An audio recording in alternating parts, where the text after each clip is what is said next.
In the dazzling city of Paris, a highly anticipated Olympic event is in full swing. However, amidst the celebratory atmosphere, an unprecedented disaster quietly unfolds. The Seine, the iconic river flowing through Paris, has become a hunting ground for mutant sharks. Athletes from various countries participating in the swimming competition unwittingly become prey to these aquatic predators. The origin of this catastrophe can be traced back to 3 years ago in a heavily polluted area of the North Pacific Ocean. A research team studying shark evolution made a horrifying discovery. Human-made garbage covered nearly 3 million square kilometers of the ocean. Sophia, a researcher, was filming a video to raise awareness about ocean conservation. Suddenly, the team detected a previously tagged shark nearby. Her team members quickly donned their diving gear and entered the water to investigate. The underwater world was dark and eerie, filled with discarded plastic waste. As soon as they submerged, the divers were shocked by a disturbing sight: the carcass of a sperm whale entangled in marine debris. The massive, gruesome bite mark on its belly sent chills down their spines. Sperm whales have virtually no natural predators besides humans, so what could have caused such a terrifying wound? As they pondered this mystery, a massive shark slowly approached. They tried to remain as quiet as possible. When Sophia got a clear view of the creature, she couldn't believe her eyes. It was Lilith, the shark they had tagged 2.5 months ago. Back then, it was only 2.5 meters long, but now it had grown to an astonishing 7 meters. Such rapid growth was clearly abnormal. To investigate, the team decided to collect blood samples from the shark. One member poked the shark with a sampling rod, angering it and provoking a fierce attack. The water was suddenly filled with blood and screams. Hearing the commotion, Sophia immediately jumped into the water, only to be greeted by the sight of her colleague's severed arm. In this bloody hell, the enormous shark reappeared. Sophia managed to fire a shot, but missed the vital areas. Instead, she became entangled in a fishing net trailing behind the shark and was dragged into the deep sea. As the water pressure increased rapidly, Sophia's eardrums ruptured instantly. On the verge of being crushed, she desperately cut through the net with a knife. With her last ounce of strength, Sophia swam upwards, finally breaking the surface just moments before drowning. 3 years later, Sophia had abandoned her research career and now worked as a teacher at an aquarium, educating students about marine life and environmental conservation. The tragic accident had left her with deep psychological scars, and she wanted nothing more to do with sharks. However, fate had other plans. Just as Sophia was preparing to leave work one day, a girl named Mika approached her. Mika, a member of a civilian marine conservation group, brought shocking news. Lilith, the shark that had once haunted Sophia's nightmares, had traveled all the way from the North Pacific to the Seine River in the heart of Paris. Initially skeptical, Sophia thought it must be a case of a detached tag floating to the location. After all, great white sharks couldn't survive in freshwater. But Mika insisted that climate change and ocean pollution might have caused the shark to mutate. More importantly, the tag couldn't have moved upstream on its own. Mika was concerned for Lilith's safety and wanted to help the shark return to the ocean. However, Sophia, having experienced Lilith's terror firsthand, warned Mika that such an attempt would be far too dangerous. Back at home, Sophia couldn't shake off her unease. Memories flooded back as she opened her long-sealed work case, tears falling as she looked at photos of her deceased colleagues. After her moment of grief, professional instinct drove her to check Lilith's tag data. To her shock, Mika's claims were true. The terrifying predator had indeed appeared in the Seine. The next morning, Sophia arrived at the riverbank with tracking equipment, determined to investigate. Suddenly, she received a call from the police. Her worst fears were confirmed. Officers had discovered a mutilated body by the river, apparently attacked by a large, aggressive creature. Sophia, as a marine biology expert, was invited to the crime scene. Seeing the gruesome state of the body, she was almost certain it was the work of a shark. They then proceeded to the police station, where Sophia urged the chief to deploy a professional team to deal with the shark. However, the chief remained skeptical. At Sophia's insistence, the chief reluctantly sent a small team to investigate the Seine. Sophia accompanied them on the boat, while Mika followed on her bicycle from the shore. Guided by the tag signal, they soon reached its location. 3 well-equipped officers dove into the river. However, the murky water severely limited visibility. Despite the signal indicating the shark was nearby, they couldn't locate it. Mika, watching from the shore and believing they intended to kill the shark, quickly contacted her colleague Ben to deactivate the tag. Sophia immediately sensed something was wrong when the signal suddenly disappeared. Alarmed, she and the captain quickly pulled on the ropes to recall the divers. Meanwhile, underwater, the team felt the movement of a large creature but couldn't see it.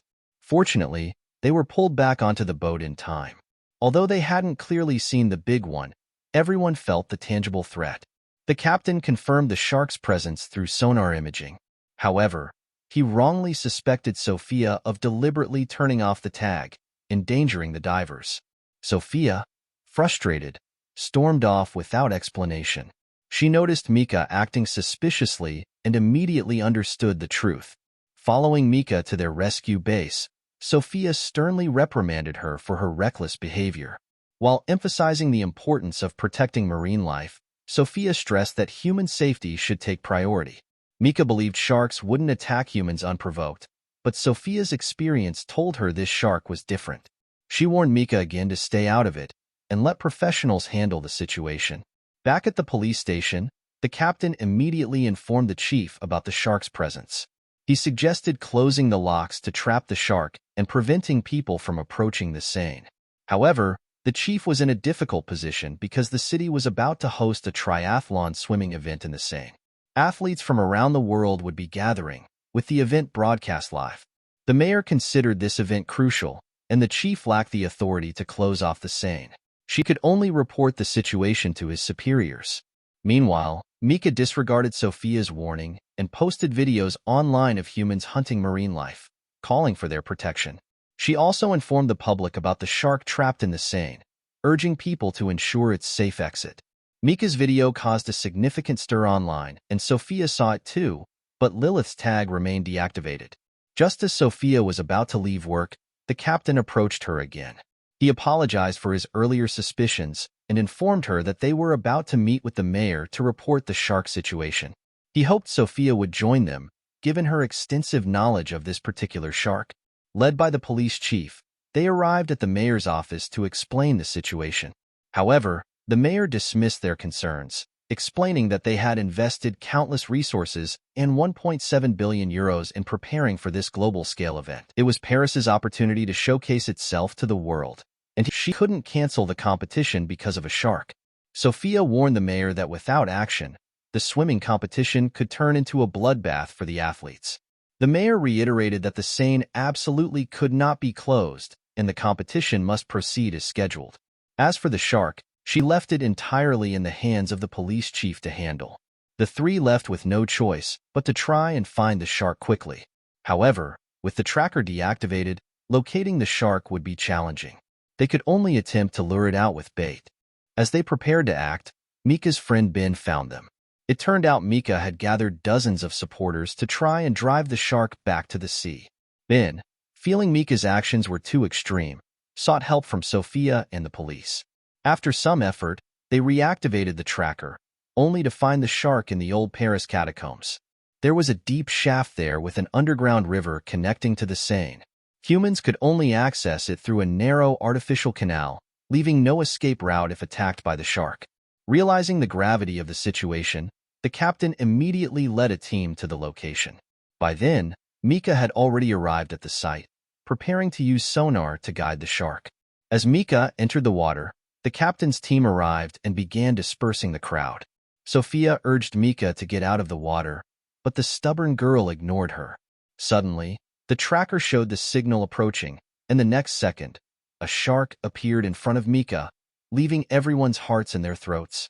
Then, a baby shark surfaced, revealing that Lilith had given birth. This made her even more dangerous than before, but Mika, ignoring Sophia's warnings, recklessly reached out to touch the baby shark. This action clearly angered Lilith. In desperation, the captain risked diving in to forcibly pull Mika ashore. But Mika continued down her path of self-destruction, and the shark obliged. Mika paid with her life to show everyone that this shark indeed ate humans. The shark enthusiasts at the scene were suddenly terrified, but the captain was pulled to safety by his teammates just in time. Those who had stubbornly refused to leave now frantically tried to escape, but because the path was narrow and slippery, many people fell into the water in the chaos. The shark showed no mercy, devouring anyone who fell in. Some were pulled ashore only to find their lower bodies missing. The small shaft quickly turned red with blood, further exciting the already bloodthirsty sharks. Even a police officer fell victim to the shark's jaws. The enraged captain opened fire, but to no avail. The narrow passage became their only escape route, with everyone scrambling towards the exit. The brutal scene once again reminded Sophia of the accident 3 years ago. This disaster resulted in numerous casualties, with hospitals overwhelmed and filled with the screams of injured shark enthusiasts. Afterward, the captain returned to the crime scene and discovered a baby shark carcass in the water. They immediately took the body back to the lab for research. The results shocked Sophia. The sharks had indeed mutated, evolving sensors in their heads that allowed them to adapt to freshwater environments. Lilith had chosen to swim upstream to the Seine for the purpose of reproduction, and the Paris catacombs provided a perfect, safe breeding ground. Upon discovering that the shark before her was female, Sophia cut open its abdomen with a scalpel. To her astonishment, a large number of live shark pups emerged. This baffled Sophia, as the shark was only 2 months old and shouldn't have been able to reproduce yet. From this, Sophia deduced that Lilith might be hermaphroditic, capable of reproducing without a male. Who knew how many offspring she had already produced? If they didn't stop this quickly and allow these sharks to continue breeding, it would threaten the entire marine ecosystem. Realizing this, Sophia and the captain once again went to the mayor's office. However, due to yesterday's incident resulting in 12 deaths, the mayor was already overwhelmed. She couldn't believe that so many police officers couldn't handle a single shark and shifted all responsibility to the police department. With only 24 hours left before the triathlon, she could only choose to conceal the news about the shark and let the military handle on-site security.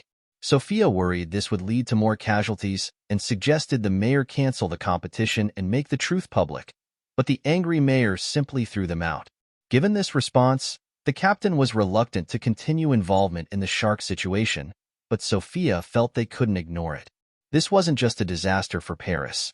If the mutant sharks entered the ocean, it would become a global catastrophe, and by then it would be too late to stop it.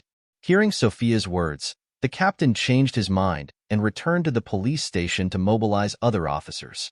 They could now confirm that the shark's nest was in the underground river connecting the old catacombs to the Seine. Their plan was to blow up the underground river passages on both sides of the nest, using the collapsed debris to trap all the sharks inside. With only a few hours left before the competition, the team immediately put their plan into action after completing the preparations. They split into 2 groups. Sophia, the captain, and 3 others would dive into the underground river to plant explosives, while the remaining 2 would operate a rubber boat at the Seine exit for support. Meanwhile, not far away, the competition was about to begin. The mayor arrived at the scene amid cheers to conduct the opening ceremony. After a passionate speech, she personally fired the starting gun for the race. The athletes jumped into the water, unaware of the approaching danger. Sophia's team encountered difficulties. The number of sharks far exceeded their expectations. To prevent any sharks from escaping, Sophia had to activate a pre-prepared infrasound emitter and place it in the center of the nest to attract the sharks. However, after installing all the explosives, there was still no sign of Lilith. Suddenly, Lilith attacked a team member from the shadows. The baby sharks swarmed around, overwhelming him, and the detonator fell to the riverbed. The others didn't dare to move, only waving their flare sticks to drive the sharks away. But then, one team member ignored the warnings and swam towards the remote control. Just as he picked it up and pressed the button, several sharks attacked him. With the bombs about to explode, Sophia had to drag away the heartbroken captain. As a swarm of sharks rushed towards them, the explosives finally detonated. Outside, the 2 support team members anxiously waited, seeing no sign of their colleagues. Fortunately, Sophia and the captain managed to escape. After getting the captain onto the rubber boat, Sophia returned to the water to confirm if the nest had been successfully sealed. Seeing the exit filled with debris, Sophia finally felt relieved. But the next second, something unexpected happened. The sealed exit couldn't stop the powerful Lilith. Sophia didn't dare move, narrowly avoiding detection. As soon as she surfaced, the shark attacked their colleague's rubber boat. One team member who fell into the water was swallowed whole by the shark, and another couldn't escape its jaws either. In the end, only the captain and Sophia managed to swim to the overturned boat and save themselves. The shark didn't continue attacking them but swam towards the triathlon competition area. Realizing the shark had detected more prey in that direction, the two quickly jumped back into the water and followed, hoping to warn the athletes of the underwater danger. However, it was too late. The athletes, fiercely competing, began disappearing beneath the surface one by one. Only then did the referee notice something was wrong, but in his panic, he too plunged into the water. Alerted by the shoreline staff, the other athletes finally realized the danger, but by then they were like ants on a hot pan, not knowing who would be the next victim. The mayor and others on shore watched in shock as the competition site turned into a shark slaughterhouse. The athletes desperately tried to leave the Seine, while spectators on shore attempted rescues. The soldiers tasked with security immediately opened fire on the sharks. Seeing this, the captain sensed impending disaster and frantically waved for them to cease fire.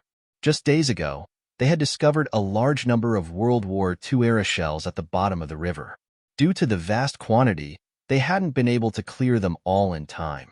If the bullets hit these shells, it would trigger an even greater catastrophe. But the soldiers, focused solely on the sharks before them, failed to notice the captain's warnings. At that moment, a deafening explosion rocked the area. The shells at the river bottom had been detonated, triggering a chain reaction. A massive wave swept in, engulfing everything along the shore. As the smoke cleared, the surviving Sophia and the captain witnessed a heartbreaking scene. Half of Paris submerged, with countless sharks swimming through the ruins. This disaster, born from ocean pollution and ending in the collapse of civilization, seems to foretell the terrible consequences of humanity's imbalance with nature. However, the real challenge is just beginning. How to survive this catastrophe? How to prevent the mutant sharks from threatening the entire globe? These challenges will require the crystallization of human wisdom. The story of Under Paris might just be the beginning.